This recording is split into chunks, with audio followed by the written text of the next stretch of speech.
You, John Fitzgerald Kennedy, do solemnly swear. I, John Fitzgerald Kennedy, do solemnly swear. That you will faithfully execute the office of President of the United States. That I will faithfully execute the office of President of the United States. And will, to the best of your ability.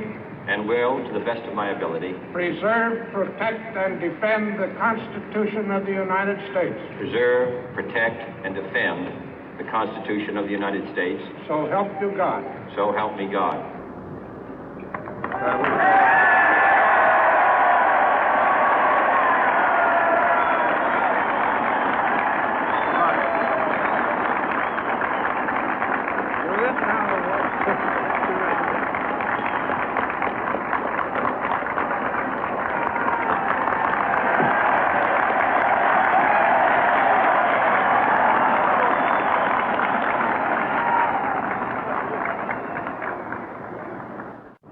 Vice President Johnson, Mr. Speaker, Mr. Chief Justice, President Eisenhower, Vice President Nixon, President Truman, Reverend clergy, fellow citizens.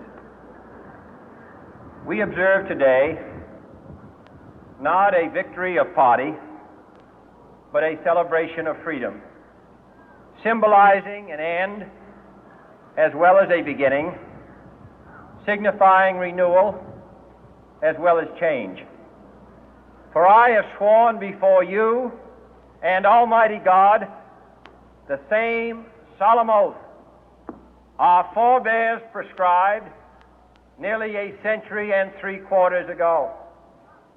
The world is very different now, for man holds in his mortal hands the power to abolish all forms of human poverty and all forms of human life.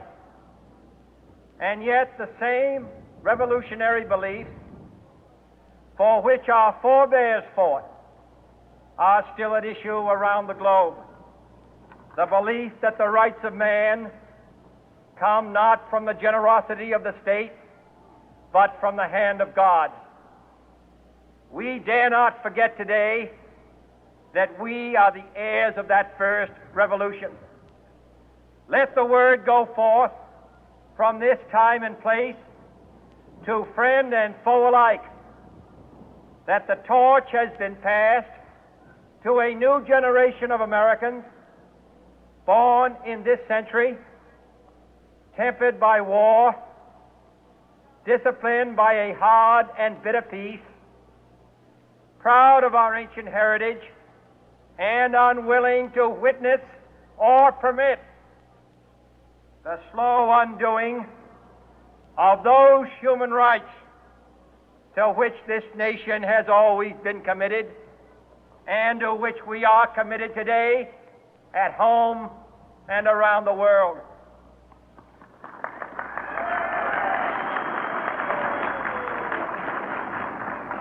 Let every nation know, whether it wishes us well or ill, that we shall pay any price, bear any burden, meet any hardship, support any friend, oppose any foe to assure the survival and the success of liberty.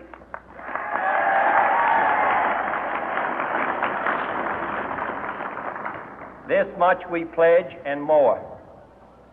To those old allies whose cultural and spiritual origins we share, we pledge the loyalty of faithful friends.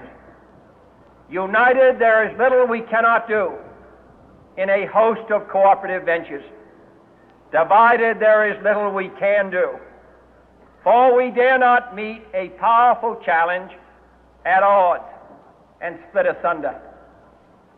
To those new states whom we welcome to the ranks of the free, we pledge our word that one form of colonial control shall not have passed away, merely to be replaced by a far more iron tyranny.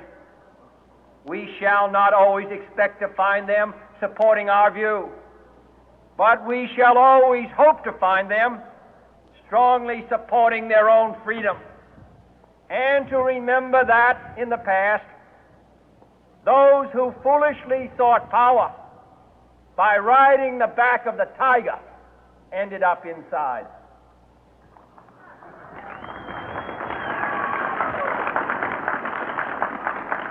To those people in the huts and villages of half the globe struggling to break the bonds of mass misery, we pledge our best efforts to help them help themselves for whatever period is required, not because the communists may be doing it, not because we seek their votes, but because it is right. If a free society cannot help the many who are poor, it cannot save the few who are rich.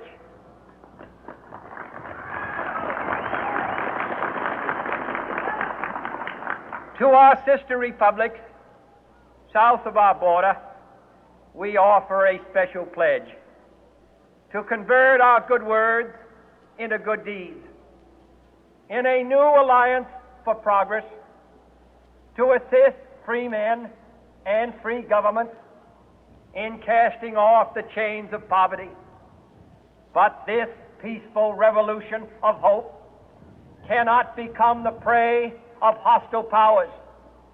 Let all our neighbors know that we shall join with them to oppose aggression or subversion anywhere in the Americas.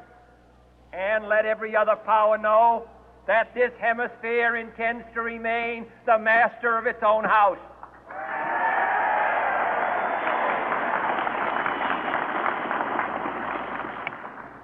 To that World Assembly of Sovereign States, the United Nations, our last best hope, in an age where the instruments of war have far outpaced the instruments of peace, we renew our pledge of support to prevent it from becoming merely a forum for invective, to strengthen its shield of the new and the weak, and to enlarge the area in which its writ may run.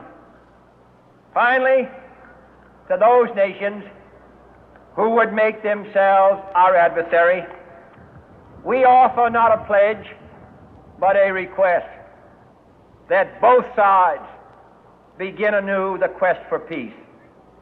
Before the dark powers of destruction, unleashed by science, engulf all humanity in planned or accidental self-destruction, we dare not tempt them with weakness, for only when our arms are sufficient beyond doubt can we be certain beyond doubt that they will never be employed.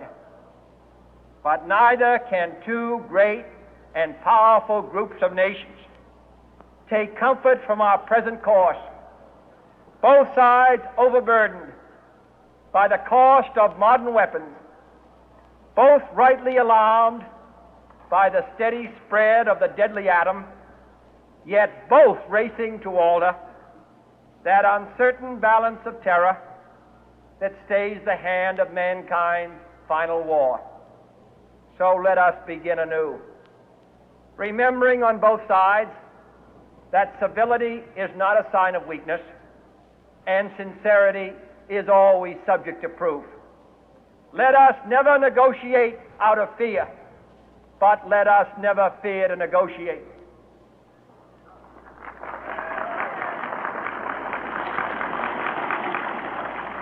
Let both sides explore what problems unite us, instead of belaboring those problems which divide us.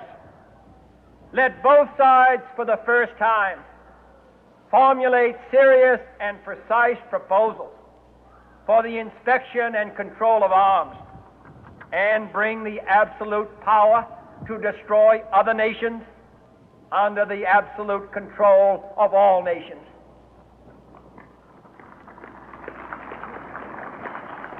Let both sides seek to invoke the wonders of science instead of its terrors. Together, let us explore the stars, conquer the deserts, eradicate disease, tap the ocean depth, and encourage the arts and commerce. Let both sides unite to heed in all corners of the earth the command of Isaiah to undo the heavy burden and let the oppressed go free. And if a beachhead of cooperation may push back the jungle of suspicion, let both sides join in creating a new endeavor, not a new balance of power, but a new world of law, where the strong are just and the weak secure and the peace preserved. All this will not be finished in the first 100 days, nor will it be finished in the first 1,000 days, nor in the life of this administration, nor even perhaps in our lifetime on this planet. But let us begin.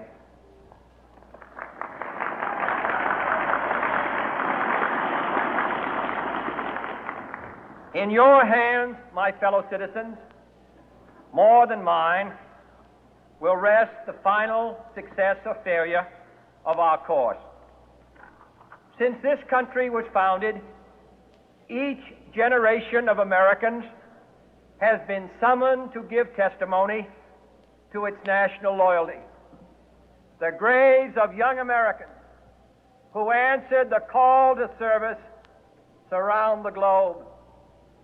Now the trumpet summons us again, not as a call to bear arms, though arms we need, not as a call to battle, though in battle we are, but a call to bear the burden of a long twilight struggle, year in and year out, rejoicing in hope, patient in tribulation, a struggle against the common enemies of man, tyranny, poverty, disease, and war itself.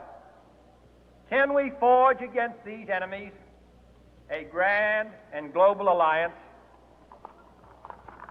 north and south, east and west, that can assure a more fruitful life for all mankind? Will you join in that historic effort?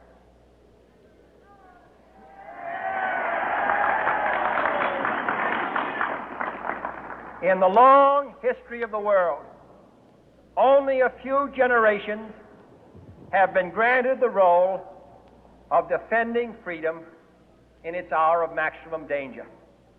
I do not shrink from this responsibility. I welcome it.